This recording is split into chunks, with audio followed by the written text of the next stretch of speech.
Everyone, मैं हूं doctor Poonam Punia और आज हम जानेंगे एक बहुत ही कॉमन प्रॉब्लम के बारे में। साइनस की दिक्कत होना, छींके आना, नाक बहना। जी हाँ, यह एक बहुत कॉमन समस्या है।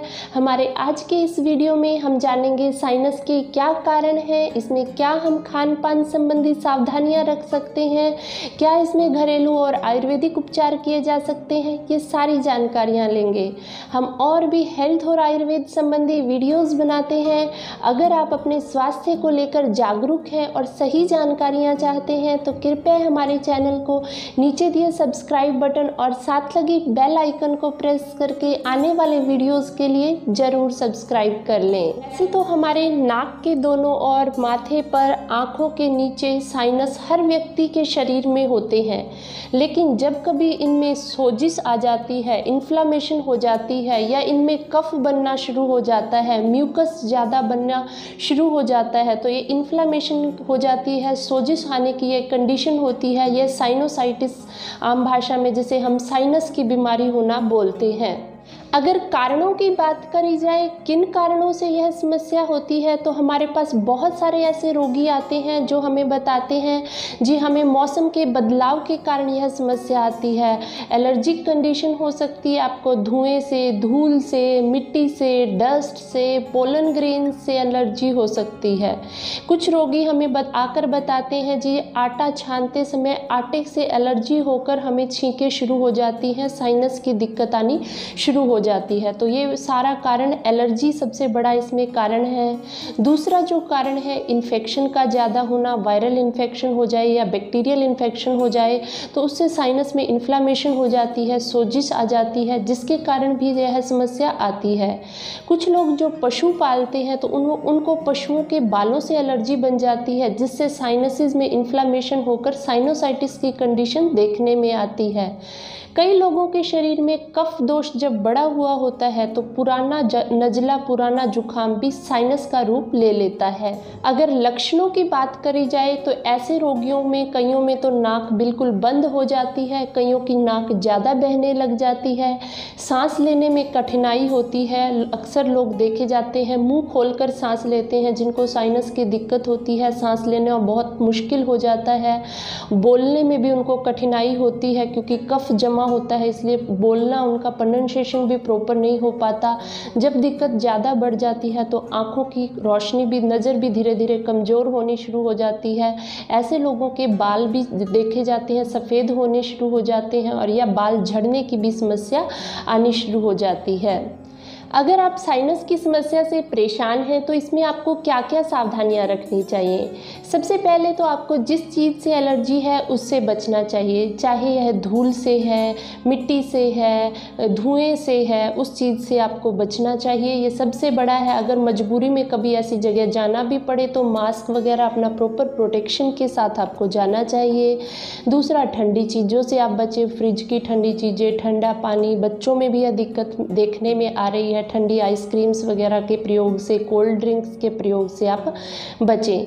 तीसरा जो है, अगर आपको यह दिक्कत आती है तो आप थोड़े से अदरक को कद्दूकस कर लें और बेसन के अंदर अदरक और बेसन का हलवा बनाकर अगर लिया जाए तो साइनस की समस्या में काफ़ी राहत मिलती है। जौ भी बहुत अच्छी है, आप जौ का हलवा प्रयोग कर सकते हैं या फिर जौ को आप मिक्स आटे में मिक्स करवा के पिसवाएँ। बेसन, जौ और गेहूँ का आटा जैसे मिक्स आटा अगर पिसवा कर आप सेवन करते हैं, रोटियां लेते हैं उसकी, तो उससे भी देखा जाता है इस समस्या में काफ़ी राहत मिलती है।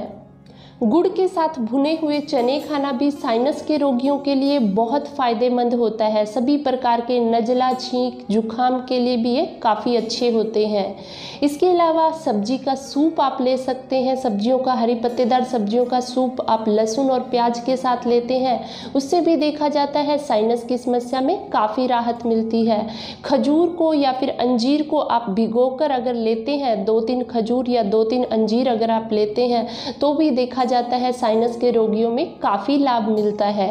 हल्दी के दूध का सेवन करना भी साइनस के रोगियों के लिए बहुत ज़्यादा फायदेमंद होता है। इसके लिए आपको आधा चम्मच हल्दी का, आधा चम्मच दालचीनी और 3-4 काली मिर्च है, इनका पाउडर जो है हम दूध में डाल के उबालते हैं और वो दूध अगर लिया जाता है तो नज़ला, जुखाम, साइनस की दिक्कत में बहुत ज़्यादा फायदेमंद होता है।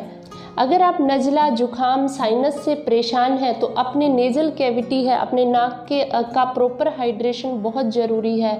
आप बार बार थोड़ा थोड़ा गर्म पानी पीते रहें दिन भर, उससे भी देखा जाता है काफ़ी राहत मिलती है। जिन लोगों को सांस लेने में तकलीफ़ हो रही है, नाक बंद हो गई है, उनको भांप ज़रूर ले लेनी चाहिए। इसके लिए आप घर में ही मौजूद अजवाइन है, पुदीने के पत्ते हैं या सफ़ेदे के पत्ते हैं, इन दोनों तीनों को मिलाकर भांप ली जाए, काफ़ी फ़ायदेमंद है। जिनको सफ़ेदे के पत्ते ना मिल पाए तो यूकलिप्टस ऑयल आता है, उसकी आप 5-7 ड्रॉप्स पानी में डाल लें, फिर ये भांप लें, इससे बंद नाक खुल जाती है। उसके बाद दोनों नाकों में 4-4 बूंद बादाम रोगन तेल की ज़रूर डालें, जिससे कि इन्फ्लामेशन कम होती है, नाक के साइनसेस में इन्फ्लामेशन कम होती है और बहुत रिलीफ महसूस होता है। आयुर्वेद में यह नस्य कर्म के नाम से जानते हैं हम इस प्रोसीजर को, और इससे बहुत राहत मिलती है। विटामिन सी का सोर्स आंवला आप ज़रूर सेवन करें। इसका पाउडर आप खा सकते हैं, मुरब्बा आप ले सकते हैं, या च्यवनप्राश है, इस पर मैं एक वीडियो च्यवनप्राश पर पहले बना चुकी हूँ। डिस्क्रिप्शन बॉक्स में आपको उसका लिंक मिल जाएगा। कब कैसे खाना है ये आप पूरी सावधानियों के साथ खाएंगे तो आपको साइनोसाइटिस की दिक्कत में काफ़ी आराम मिलेगा। आयुर्वेदिक उपचार की अगर हम बात करें तो इसके लिए आपको 250 ग्राम्स बादाम जो है हम गुलबंदी गिरी का इस्तेमाल करेंगे। 250 ग्राम बादाम है, 50 ग्राम आपको त्रिकटु चूर्ण जिसमें कि सौंठ, मरीच और पीपल रहता है, त्रिकटु चूर्ण, 10 ग्राम गिलोय सत्व और साथ में जो है 300 ग्राम मिश्री, ये सारी चीज़ें मिलाकर लेनी है, पाउडर बना फॉर्म में लेनी है। आधा चम्मच अगर सुबह शाम लिया जाता है तो इससे भी देखा जाता है पुराना नज़ला, जुखाम, साइनस की दिक्कत में बहुत राहत मिलती है। रात को गर्म दूध से आप इसका इस्तेमाल करें, बहुत लाभकारी है। 100 ग्राम चित्रक की जड़ ये आपको पंसारी से मिल जाएगी और 50 ग्राम हल्दी की गांठ, दोनों का पाउडर बना ले और सुबह शाम अगर हम दूध के साथ लेते हैं तो भी देखा जाता है नज़ला, जुखाम, साइनस में बहुत लाभकारी होता है। दालचीनी और अदरक की अगर हम हर्बल ड्रिंक, हर्बल काढ़ा बना लेते हैं और थोड़ा थोड़ा करके दिन में 2 से 3 बार लेते हैं तो उससे भी देखा जाता है बंद नाक खुल जाती है और जो साइनस की दिक्कत है उसमें भी लगातार प्रयोग से बहुत ज़्यादा राहत मिलती है। जिनको साइनस के कारण कफ बहुत ज़्यादा बढ़ गया है, बलगम बहुत ज़्यादा आ रही है, ऐसे में सुहागा पंसारी से ले आएँ, तवे पर उसका थोड़ा सा फुल्ला बना लें, उसको गर्म कर लें, वो फुल्ला बन जाएगा। वो पाउडर है, चुटकी भर अगर आप शहद के साथ मिलाकर लेते हैं तो उससे गले में भी बहुत राहत होगी और बढ़ा हुआ जो कफ है वो भी कम होना शुरू हो जाता है। सुबह शाम 2 बार आप चुटकी भर सुहागे का पाउडर अगर लेते हैं तो उससे बहुत राहत मिलती है। जिनका गला खराब हो जाता है साइनस के कारण, आवाज़ बैठ जाती है, बोला नहीं जाता ठीक से, ऐसे लोग फटकड़ी का इस्तेमाल करें। फटकड़ी को तवे पर गर्म कर लो, उससे वह शुद्ध हो जाती है। फिर उसको पानी में डालकर फटकड़ी के पानी के अगर हम गरारे करते हैं तो बंद गला, बंद नाक में काफ़ी राहत मिलती है। इसके अलावा हम योगा प्राणायाम भी कर सकते हैं। कपालभाति प्राणायाम बहुत अच्छा है।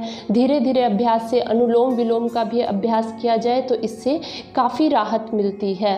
इसके अलावा साइनोसाइटिस के लिए कुछ प्रेशर पॉइंट्स हैं, आप उनका भी डेली अभ्यास करें। नाक के दोनों और ये हमारे फण मरम होते हैं, यहाँ पर हमें दिन में 2 बार सुबह शाम 10 से 15 बार प्रेशर देना होता है। इससे भी देखा जाता है साइनस में काफ़ी राहत मिलती है। इसी तरह हमारे दोनों बोहों के बीच में ये हमारा यहाँ शिंगाटक मरम होता है, यहाँ पर तिलक भी इसीलिए लगाया जाता है क्योंकि यह प्रेशर पॉइंट होता है। तो यहाँ पर भी अगर हम दिन में सुबह शाम 2 बार 10 से 15 बार यह प्रेशर पॉइंट प्रेस करते हैं तो उससे भी काफ़ी राहत मिलती है।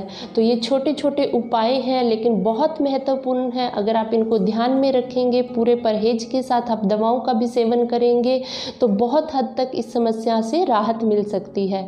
अगर फिर भी समस्या बनी रहती है तो आप अपने नज़दीकी स्वास्थ्य केंद्र में जाकर उचित चिकित्सीय सलाह जरूर लें। तो आज के वीडियो को लेकर किसी के मन में कोई शंका हो, कोई डाउट हो, आप हमसे कमेंट सेक्शन में कमेंट करके पूछ सकते हैं। वीडियो पसंद आया हो तो लाइक और शेयर ज़रूर करें और जो हमारे चैनल पर नए हैं, आने वाले वीडियोस के लिए सब्सक्राइब बटन को प्रेस करके और साथ लगी बेल आइकन को प्रेस करके ज़रूर सब्सक्राइब कर लें ताकि सभी वीडियोस आप तक पहुंच पाएँ। आयुर्वेद अपनाएं, स्वस्थ रहें। फिर मिलते हैं अगले वीडियो में नए हेल्थ टॉपिक के साथ। धन्यवाद।